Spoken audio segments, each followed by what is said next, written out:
कैसा है तू और हमारा देश कैसा है? वैसा ही जैसा आप छोड़ के गए थे। यानी कि हम अभी भी अंग्रेजों के गुलाम हैं? नहीं, अंग्रेजों से तो हमें 1947 में ही आजादी मिल गई थी। अच्छा, तो अब तो हमारे अपने लोग देश चलाते होंगे ना? हाँ, तब तो देश काफी आगे बढ़ गया होगा। जब हमारे अपने लोग देश चला रहे हैं तो गरीबी और भ्रष्टाचार का तो नाम ही नहीं होगा। सबको बराबर हक दिया जाता होगा, किसानों और मजदूरों का अच्छा ध्यान रखा जाता होगा ना? नहीं, ऐसा तो कुछ नहीं है। तो कैसा है बताना मुझे। कैसे हमारे अपने नेता, हमारे आजाद भारत के नेता 100 साल हो गए मुझे गए हुए, बताना।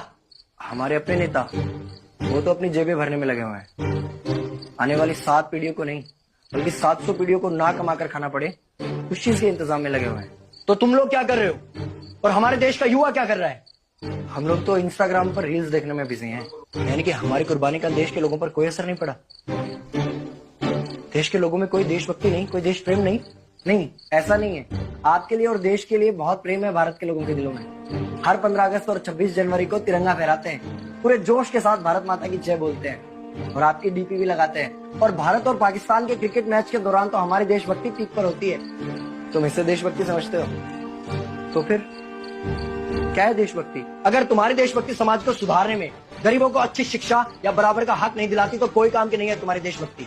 भ्रष्ट नेताओं और सरकार के खिलाफ आवाज उठाओ, लोगों को एकजुट करो। लेकिन अगर हमने सरकार के खिलाफ आवाज उठाई या नेताओं से सवाल पूछे तो हमें एंटी नेशनलिस्ट कहा जाएगा या हमें गद्दार करार दे दिया जाएगा। तो डरता है। 23 साल का था मैं जब अंग्रेजों ने मुझे फांसी पर चढ़ा दिया। मुझे तो आतंकवादी कहा गया था। अगर अब नहीं जागे तो ये देश सोता रहेगा। ये सरकारें, ये नेता देश को बेच खाएंगे।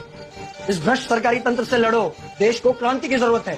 क्रांति यानी कि हमें हथियार उठाने होंगे, बंदूकें उठानी होंगी जैसे आपने उठाई थी। नहीं, हमारी क्रांति विचारों की थी। जब अंग्रेजी हुकूमत ने हमारी आवाज नहीं सुनी तो हमने और जोर से आवाज लगाई और अपने विचार रखे। और क्रांति केवल सत्ता को बदलने तक सीमित नहीं है, बल्कि इस भ्रष्ट अन्यायी तंत्र को जड़ से उखाड़ कर फेंकना है। पर ये होगा कैसे? अपने आसपास से शुरुआत करो। जो भी तुम्हें भ्रष्ट नजर आए उसके खिलाफ आवाज उठाओ, एक्शन लो। तुम्हारे टैक्स का पैसा नेताओं की जेब में जा रहा है, हिसाब मांगो। अपने वोट का सही इस्तेमाल करो, लोगों को जागरूक करो और इस देश को आजाद करवाओ। इंकलाब जिंदाबाद, इंकलाब जिंदाबाद।